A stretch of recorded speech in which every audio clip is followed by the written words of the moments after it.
think you had your first full year as a representative for the state of South Carolina. I have. And let's just say, what did you wish you had known going in that you know now? Yeah, so first off, it's an honor to represent District 9 in the South Carolina House, which includes Pelzer, West Pelzer, Williamston, and half of the city of Anderson. Sometimes I call it the better half of the city of Anderson.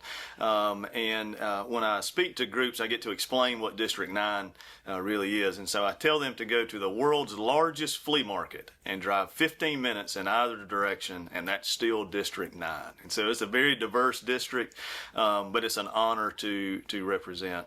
What I really wish I would have known going down there, I wish I would have known the other 18 freshmen that I would be serving with before. One of the first things we did was go through some training where we didn't talk about party relationship or caucus relationship. We just got to know each other, learn about each other, learn about our families, and I think that made us a stronger group. And so I wish I would have known those 18 individuals before our freshman orientation started, because they're great. We love to work together, and we truly have the best interests of South Carolina in mind. And working with freshmen, are y'all like your own group? Do the freshmen work together pretty tightly? We do. So we have a freshman president, which is Representative Luke Rankin, or a freshman chairperson out of Lawrence County, and we collectively elected him to that role. And so he is kind of our liaison to the Speaker's office or to leadership to discuss maybe what some of our priorities are. And yes, we stick together. We do a lot of events together. We do a lot of trainings together. So yes, we're a very tight-knit group. A lot of people get confused when they see General Assembly, legislative delegation, and all. How do you see your role as an elected representative in Columbia for your district? Yeah, it's interesting. So serving as mayor, I already knew that my knowledge pool was going to be very shallow and long. I would have to talk about a lot of different things in a given day.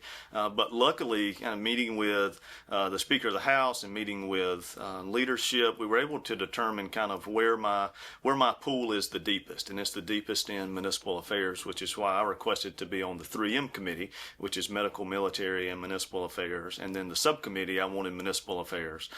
So, everyone kind of worked together to determine what your strong suits are and kind of how you would fit in a certain committee based off of what legislative priorities may be coming up. Same with being a landscape architect. I'm part of the Government Efficiency and Legislative Oversight Committee. And the subcommittee, I'm on the natural resources, and so we were reviewing the conservation bank this year. So learning more about what they do, how they conserving more property and preserving more property, and how they're working with the governor's office to meet Governor McMaster's goal of 10 million acres preserved in South Carolina. And that's always been something that you were interested in, even before you ran for Absolutely. Again, as a landscape architect, it's about preserving, the A-plus parts of a property or a region or a state, which is why our 49 state parks, I believe, are some of the greatest in the country. And preserving property, again, as a landscape architect, is something that we look to help kind of curb growth or have smart growth areas. We know what properties we want to preserve, and the Conservation Bank is doing a phenomenal job of implementing that. We'll start local and kind of work our way out. What have been this year, and what are in the year ahead some of the biggest challenges for your district? Yeah, challenges definitely number one on the list. Where everyone I talk to is growth, and what do we do with annexation priorities? What do we do with infrastructure and roads? And so we're working on some draft legislation for impact fees to expand that length to 8 years. Currently, it's 3 years once you start collecting. So that would give communities that have impact fees a little longer to spend those funds. The other would be allowing road resurfacing to occur with impact fee money. Currently, that's not allowed. You can build turn lanes with it, but you couldn't resurface the travel lane through. So hopefully we can get some legislation through that would be able to use impact fee funds for that. The other is annexation. Before we leave impact fees, currently impact fees aren't even a player in your district, right? That is correct. Impact fees are not a player. People keep saying use impact fee money. There's not any impact fee money. There's not any impact fee money. And a lot of the schools will benefit greatly from those too, right? The schools can have their own impact fee funds if they desire to do so, as well as the county. But yes, after the failure of the penny tax, everyone kind of started wanting to talk about impact fees great discussion to have, but it couldn't be used to resurface roads with in its current form. And even in a revised form, the kind of money they were talking about would be raised by the penny, won't be raised by impact fees, right? It would not. Kind of my rough calculation was an impact fee would have to be around $25,000 per household to even put a dent in it. But that's over probably a 15-year period. I think Anderson County has had about 1,500 building permits pulled for new residential construction. If we have 15,000 in the queue, well, that's 10 years, and the impact fee is only for 3 years. So we've got to move. We've got to move the needle on how impact fees can be used, but then also that time frame. They're being used in a lot of other places already, though, right? Absolutely. Yep. So it's not going to chase too many developers off when they're already having to pay for it. Well, I guess you're trying to find a balance between a homeowner not getting stuck with an extra of 40 or 50-year mortgage rather than exactly. And there are some other ways that I think that we're looking to help with the annexation and growth. I think some communities have done a really good job of defining the boundaries of where they want growth to occur. I think Berkeley County has done a really good job of identifying 50% of the county that they want to preserve. And so it kind of helps guide their planning commission as to where growth needs to go or can go. Lawrence County has done a good job of kind of overlaying their water, sewer, fiber plans so that they know where growth is going to occur, so that they can address those areas with small area plans or master plan developments rather than just addressing those each time they come before the planning commission. And then annexation is always one that gets talked about, specifically in District 9 with the cities growing, but even more so in Pickens County and York County, how some of those communities continue to grow. It's tough to explain, but all city residents are also county residents. And so there needs to be some sort of discussion amongst the counties and the city as to how annexation works, how it works in the future. And there's some draft legislation that would allow annexation in its current land use. And so an agricultural property, if annexed, would be annexed as agriculture, and then it could be rezoned to something else by the city. So there's some draft legislation. I hope it can get some movement. But yeah, every constituent that I talk to in District 9, it's infrastructure and growth, and how do we address those two? that annexation. Y'all can't actually just come in and tell people no annexation. Y'all have to kind of work within what you've got and try to fine tune. That's right. Yep. And working with the Association of Counties and the Municipal Association to determine why that law needs to change and what new annexation would look like. Again, it's a very delicate subject for those that have been in local government leadership, because we believe in home rule, and we believe that our cities and our counties know best. I think we need more civility between the municipalities and the counties across the state, so that they can have open dialogues and discussions about what growth looks like within their own region.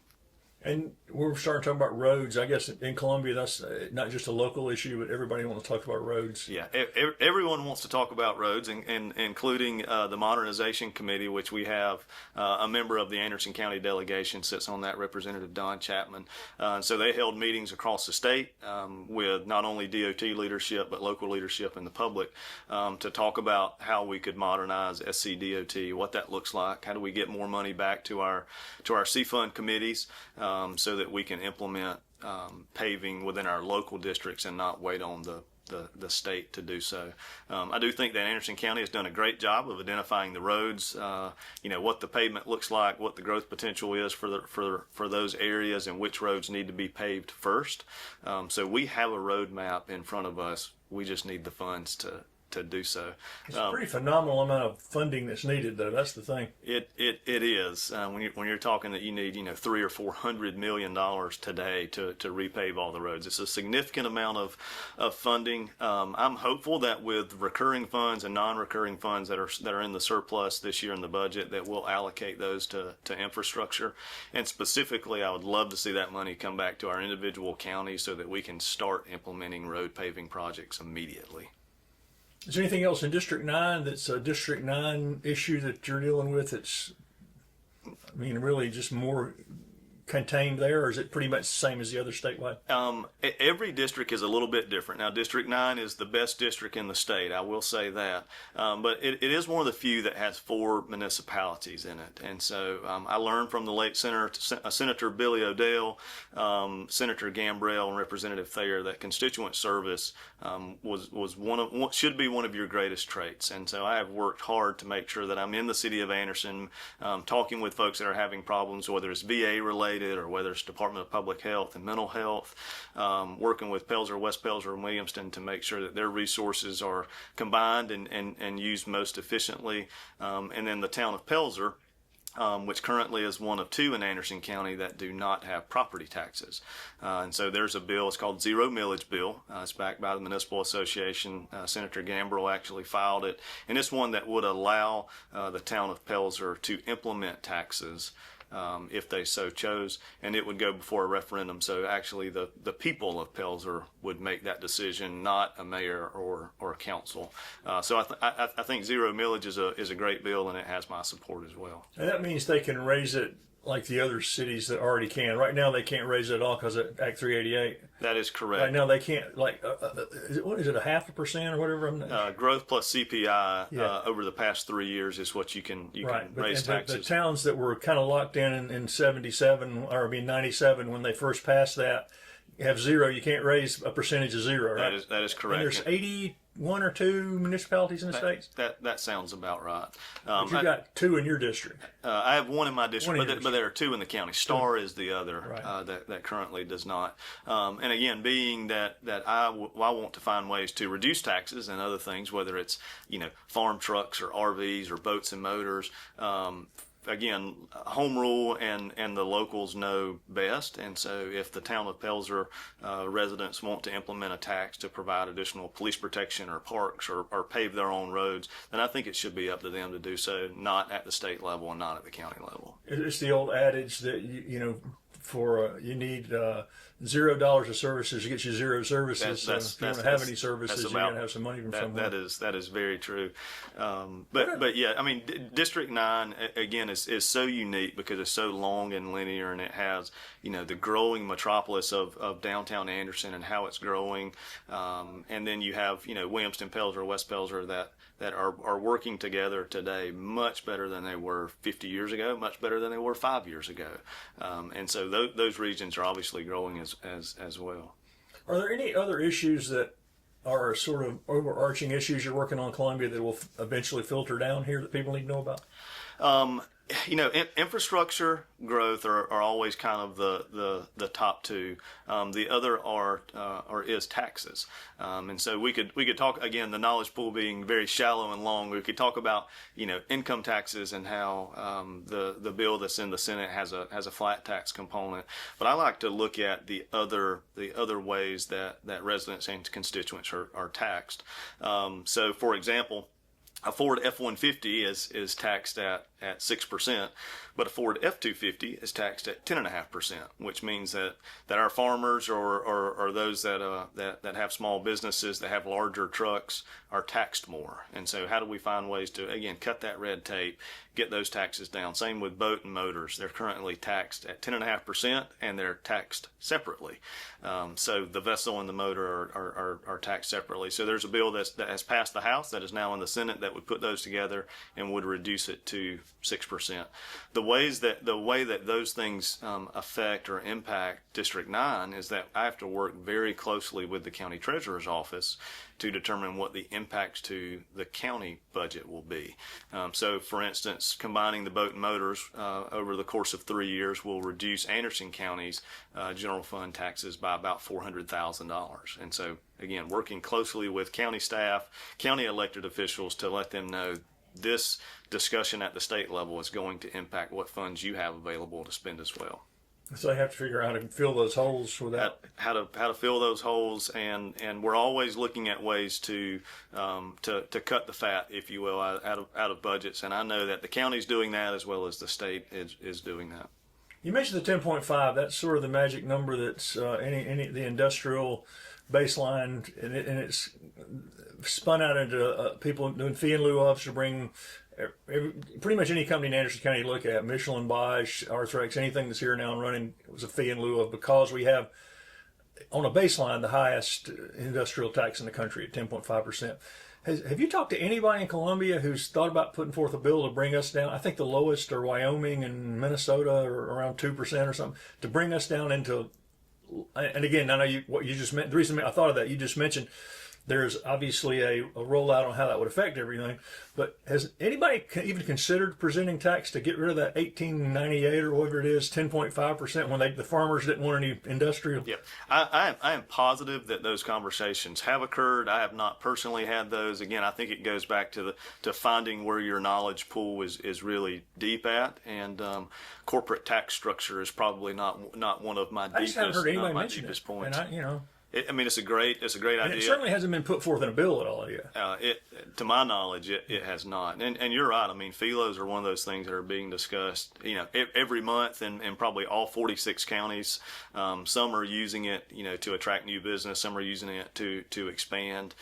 My business is a product of an indirect product of FELOs, and I've told this story many a times, and I was actually fortunate to tell it in front of the Development Corporation of Anderson County. But because of Arthrex, my wife was able to get employment after being at home for 10 years with our children. But that employment at Arthrex allowed me to start my company. And so without Arthrex, without that, there wouldn't have been an indirect benefit of an additional job created. If let's say the state didn't go as low as Wyoming or Minnesota, the two low, but it went to maybe 4%, you could do away with FELOs, but it would also impact the people who are critical now that have small businesses or mid-sized businesses. Suddenly they'd get a benefit from it too. Absolutely, which means then they can create more jobs, which then means that we can look at, some other things that have been discussed regarding, taxes is if you own your home and your own homestead exemption, why do you pay property taxes? Can we do that? Can we do it for active military? Why don't veterans and active military get to use our state park system for free? I mean, so I think if we can create more opportunity with those small businesses, create more jobs, and we can look at ways to reduce taxes for other members of the population, specifically veterans and those that are senior citizens. Was there anything else you had in mind that the calendar just ran out on that you wanted to get done this year? This first year was definitely drinking through a fire hose. If you go back and watch videos, you see a lot of the freshmen standing at the back kind of whispering in each other's ear, and it's, what are they talking about? How are they figuring this out so fast? I think we all learned to use ChatGPT, where we could drop a bill in and say, summarize this, so that then we could compare which note was right or which was wrong. I wish that we had more time to debate bills. I mean, there's over 2,500 bills that get filed. Probably only a couple hundred make it through the committee process, and then I think there were around 40 or so that were passed through to the Senate, of which not even all of those were signed into. So I wish we had a little bit longer schedule to debate some of those bills. But it is what it is. You kind of look back in history and you go, okay, well, in the late 1800s, they used to meet between Thanksgiving and Christmas to get everything completed because they wanted to be home for the holidays. So I'm grateful for our 5-month process, but yes, there's always more time to debate. And then, in the off session is when the Legislative Oversight Committee meets. And so we had multiple, multi-hour meetings with the Department of Employment, Workforce, Conservation Bank. So we use the off session as a way to review those committees. So I've still been in Columbia a lot. And y'all did finally get passed and signed into law the hands-free device in cars. I mean, I don't think the word's gotten out well. I've been watching this morning coming over here. I was watching people holding their phone in front of their face while they drove. Yep. Yes, there's definitely an educational component that comes with every piece of September 1st it was supposed to, and then there was a grace period after September 1st. There is a grace period, and it's very much a habit. I mean, I'm the world's worst. As soon as you get in your vehicle, you plug your phone in, and then you look at it. That's the first thing you do. So yeah, I mean, it's changing those bad habits. There's some other bills. Felony by fentanyl has been passed and signed by the governor. So that's another. It's an educational component for those to know that if you're peddling in fentanyl and it kills someone else, that's a felony charge of murder for you. So again, educational components need to come with every piece of legislation. Just on a baseline understanding, help people understand what the legislative delegation does and what y'all's goals are working as a team and working with the county and stuff. Yeah. So our legislative delegation is made up of every House and Senate member from Anderson County. We appoint about 10 different boards that range from the Disabilities Mental Health Board to our local water boards, Big Creek Water, Hammond Water. We also approve budgets from the Anderson County Fire. And our Anderson County Board of Education. So those budgets are presented to us, as well as the Career and Technology Center in District 1 and 2. And so, yes, we are tasked with appointing those members that make decisions for those individual departments, as well as appointing a board that actually deals with road funding. So our CTC, which works with about $5 million in gas tax every year, is appointed by the legislative delegation. We meet twice a year in June and December to reappoint those members that are up, and in June we review the budgets for a July 1 fiscal year. What can citizens do to help you do your job better? Communicate. Transparency is always number one for me, and again, constituent service, having those conversations, but it's communicating the problems that you have. Again, whether it's related to the VA, or you have a medicine that Blue Cross Blue Shield is not covering and you don't understand why, we have resources that we can talk with those individual departments and help determine what's going on. You may need a death certificate that you can't get from the Department of Public Health. We have a liaison directly with that agency that we can talk to. So communicating those problems. My cell phone number is public. You can always text me. I don't always answer if you call, but leave a message or shoot me a text. Hey, I need some help with this. Can you help? That's what we're here for. I signed up to serve 365 days, 7 days a week. I didn't sign up to take Christmas off or to only work January through May. I work all the time, and I believe that all members of our delegation and all members of the General Assembly are doing the same thing. We want to work together for the betterment of South Carolina, and it starts on your front porch. So communicating that. And I think a lot of people don't think about this as being a part-time job. This is not your full-time job. They don't pay enough money for anybody to make a living. They do not. It pays $10,400 a year, which you get at once, which is taxed. And insurance comes out of there, right? If you have health insurance with the state, that comes out of that as well. That's pretty much most of it. That is, and then if you're trying to find somewhere to stay during session, that comes out of it. So yeah, it definitely doesn't pay enough. The pay is not why people do it. And personally, I don't believe that the pay should be increased so that it's a living wage. I believe that it is a public service that we signed up to do, and we knew what it paid when we signed up to do it. I do it because I love people, because I love the communities in Anderson County. And some people think that I say it jokingly, but I really do mean it. I believe that District 9 is one of the best districts in the state and one of the best counties and one of the greatest states in the greatest country. And I believe that if we work together, that we can show the world that South Carolina is going to lead when it comes to economic development, when it comes to growth strategies, when it comes to infrastructure. If we work together, we can show the world that. Well, and you sort of chose the old school path to public service. I mean, you were a mayor first, and then you ran for the state. You didn't just jump into the deep end without having any understanding of public service.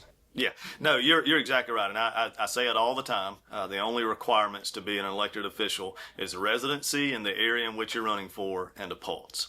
And so I really wish there was kind of a government 101 for those that have been elected.